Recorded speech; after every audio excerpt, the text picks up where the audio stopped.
there is significant funding by groups and organizations to push that, including Sharia, into the United States? Oh, there's no doubt whatsoever. Prince Al-Walid bin Talal from Saudi Arabia, who has spent millions and millions of dollars in funding universities. The goal is for the Western Hemisphere, for the Western civilization, the United States, and Texas as ground zero, to become Islamic. They're working toward eliminating and destroying Western civilization from within, and all the non-Muslim apologists for Sharia that we see are indications of how successful that effort has been. This is all about political power. Nihad Awad, in repeated statements speaking about increased. Did a congressman just accuse powerful organizations of trying to transform America from the inside out? In a hearing that's already sparking fierce debate, Chip Roy laid out claims about Sharia law, foreign funding, and political influence that have people asking some serious questions. Stick around, because this one gets intense fast. Like, subscribe, and share for more breakdowns. Ms. Shield, let me ask you a quick question, and just try to go through these pretty quickly, right? Just a few things with respect to Texas, my friend Mr. Gill was just talking about.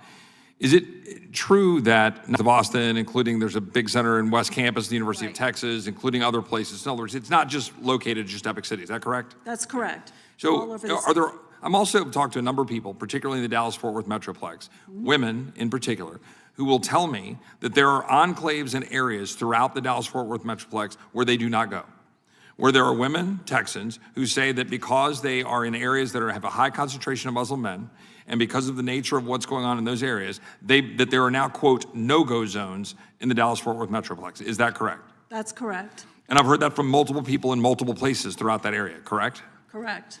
And Mr. Spencer, and I'd look to you on this question here. I heard my colleagues on the other side of the aisle who were raising objection to legislation that, and a number of bills that some of us introduced, particularly one that I introduced, that was raising the issue of vetting individuals as we're bringing them into the United States for their adherence to Sharia law. That was the idea. The idea is that Sharia law is inconsistent with our values in Western civilization, so we should know if we're bringing people into the country that may want to advance a system of law or systems that are contrary to our laws. Here's my question. In doing so, my colleagues acknowledged and said that that would mean that Muslims generally would be in fear of deportation or inability to be brought into the country. Does that not suggest that there's a recognition that Sharia law is central to most of the Muslim population throughout the world and those that come to the United States? It would seem as if they're aware of that, yes. And is that true? Is Yes. Sharia law central to most Muslims throughout the world? Absolutely. Sharia is considered divine law, and thus it takes precedence over all other legal systems.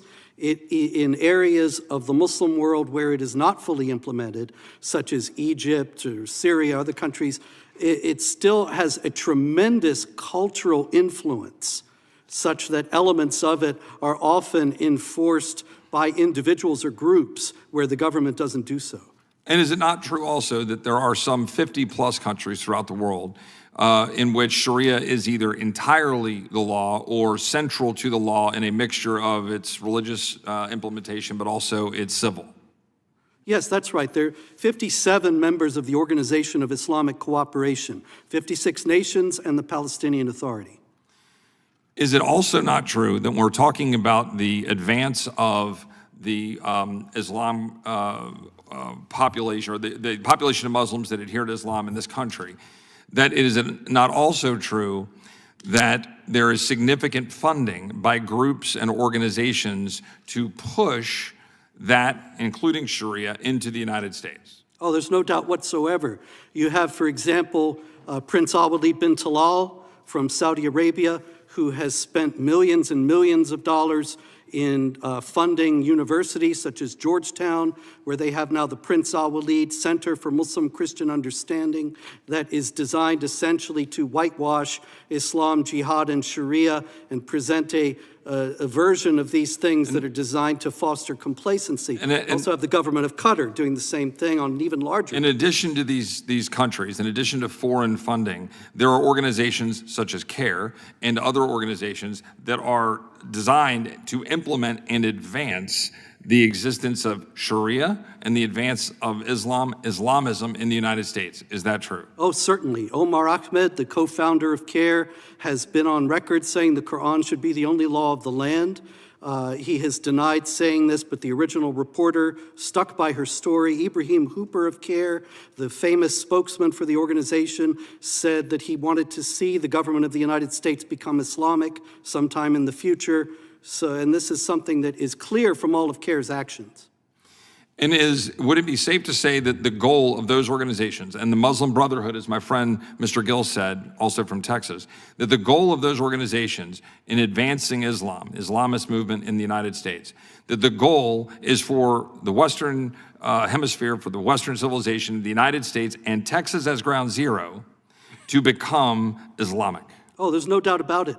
That's very clear from the explanatory memorandum of the Muslim Brotherhood, saying that the goal is that Allah's religion is victorious over other religions, and they're working toward eliminating and destroying Western civilization from within. And all the non-Muslim apologists for Sharia that we see are indications of how successful that effort has been. One last question, I'm over my time, then I'll recognize the gentlelady from Wyoming. Is that not inherently political and not just missional?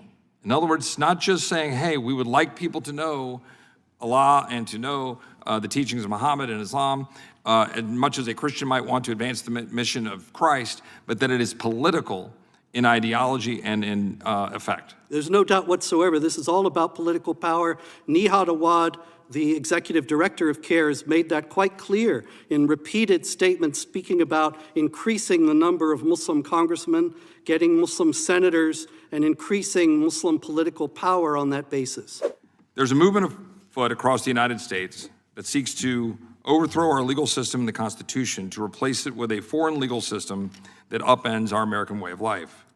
It seeks to replace these foundational elements of our constitutional order with Islamic law, known as Sharia. The principles of Sharia are at odds with the Constitution and the laws of the United States. As Sharia fails to include due process, treats non-Muslims as second-class citizens, and prescribes barbaric punishments. All the while, polygamy, misguided corporal punishment for perceived violations of Islam, and acts of violence and terrorism on behalf of Sharia are permitted by its adherents. Sharia encourages violence, silences dissent, rejects religious freedom, and subjugates women and children. Let's be clear. This is not about having the freedom of worshiping a religion of one's choosing, such as Islam, but forcing a foreign legal code that is incompatible with our laws and legal system that provides unwanted consequences to the American people. It's everything we've fought against for more than 250 years. Thomas Jefferson recognized this problem at the beginning of the 19th century when he confronted Islamists in the Barbary Wars to keep trade lanes open and end Islamic religious slavery. When envoys and future presidents, John Adams and Thomas Jefferson, inquired by what right the Islamic Barbary states preyed upon American shipping, enslaving both crews and passengers, America's two foremost envoys were told by Tripoli's ambassador, quote, "It was written in the Quran that all nations who should, quote, not have acknowledged their authority were sinners, that it was their right and duty to make war upon whoever they could find, and to make slaves of all they could take as prisoners, and that every Muslim who should be slain in battle was sure to go to paradise," end quote. While the rest is history, with American Marines victorious on the shores of Tripoli as their anthem rings, the American people, this Congress, must recognize the same issue our founders identified and defeated over 200 years ago.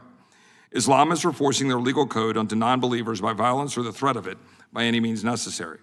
The same problem of radical Islam enforcing Sharia has reared its head in the 21st century, this time using different tactics to advance it across the United States.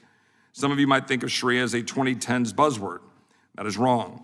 Over the last few years, efforts to impose Sharia on American communities have taken off, and nowhere more than in my home state of Texas. In 2024, members of a Plano mosque sought to create their own 402-acre Islamic enclave governed by Sharia within the state of Texas. It was called the East Plano Islamic Center, or EPIC. And thankfully, after advocacy by many in Texas, the Texas state government has currently stymied it from advancing. Chip Roy just dropped a political firestorm in Congress. During a heated hearing, Roy argued that certain organizations and foreign-funded groups are working to expand Islamic influence in America, claiming their long-term goal is far more political than religious. He pointed to allegations involving university funding, advocacy groups, and efforts to increase political representation as evidence of a broader strategy. But that's where the debate gets explosive. Supporters of Roy say he's exposing a real threat to American constitutional values and warning about ideologies that conflict with individual rights and religious freedom. Critics, however, argue these claims unfairly paint millions of Muslims with the same brush and rely on disputed interpretations and controversial sources. Then Roy turned the focus to Texas, bringing up concerns about proposed Islamic-focused communities and what he described as growing cultural influence in certain areas. Whether you see it as a legitimate warning or political fear-mongering, one thing is clear: this issue isn't going away anytime soon. What do you think? Is Chip Roy sounding the alarm on a genuine concern, or is this another political battle designed to divide Americans? Let me know in the comments, and don't forget to like, subscribe, and share.